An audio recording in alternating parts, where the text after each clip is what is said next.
Hello, and welcome to week 3 of Nourish and Flourish Through Menopause. So, do you remember long, long ago when you were like 10 or 11, maybe in middle school, and you went to sex education class? I don't remember really the class, but I remember that I was completely embarrassed and kind of taken aback. Like, I really was embarrassed. We learned about puberty and our periods and how babies were formed and developed and then were birthed. And to be honest, I didn't want to grow up. I didn't want to become a woman. But because my mother never told me anything about that kind of stuff. I did hear a little bit from my friend who had a couple older brothers, but it was just a shocker to me.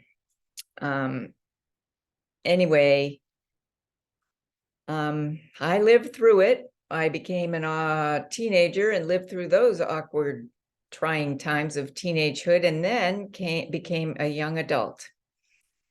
And from then up until menopause, there's not really any life instructions.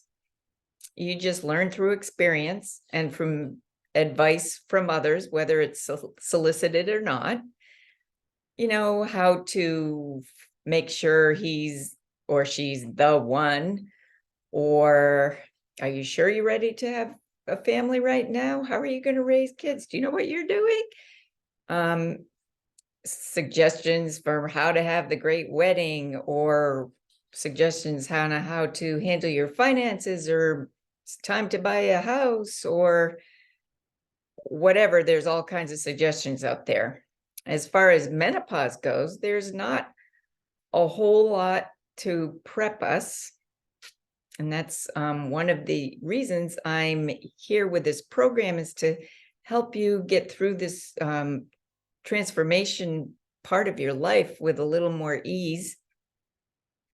And if you're listening to this as in perimenopause, then kudos to you for taking a step to try to do something about it before or as it's happening. So, you know, it is being talked about more by celebrities, and that's a good thing. But I remember when I was like in my early to mid 30s, or, you know, maybe mid 30s to early 40s, I guess, you know, you hear little bits and pieces because it's kind of you're on sort of getting up there, but I never really paid attention to what was being said because I was busy. Had school age kids. I was working. I was trying to survive in my life, and I didn't have time to think about menopause because that was so far away. And then when I got closer and I did start listening, all the things that I've heard from friends, women that were older than me who've gone through it, were horror stories. I was just like, I do not want to have to go through menopause. And it's something that you don't really look forward to. And, you know, you start thinking, oh my gosh, that's like the end of, you know, great sex, or my life is going to be going downhill from there, or whatever you start thinking. And, you know, it's not something you really look forward to. And then as the time definitely gets closer and you're hearing all these stories, you know, nothing, and you probably agree with me, nothing can prepare you for it, because everybody's suggestions and ideas don't really do you any good, because once you have to know what you're experiencing. That's an individual experience for you, and then you find out, and then you have to kind of deal with it. So along with becoming menopausal or perimenopausal, a lot of women are at that time of, if you've had children, of being an empty nester. And once that happens, that kind of takes a toll on your emotions, where you just like, you start feeling, you know, your kids are gone, you start feeling a little bit lonely, and like, what's your purpose now? Or you feel maybe like you're not needed in that aspect of your life. on top of menopause symptoms that compound those emotions. And then you start feeling maybe more aches and pains and less energy, and you start seeing the weight gain. You need to try to exercise, but you can't because you're exhausted. And then you start feeling a little depressed because what happened to that young, vibrant, healthy, confident woman who was in control?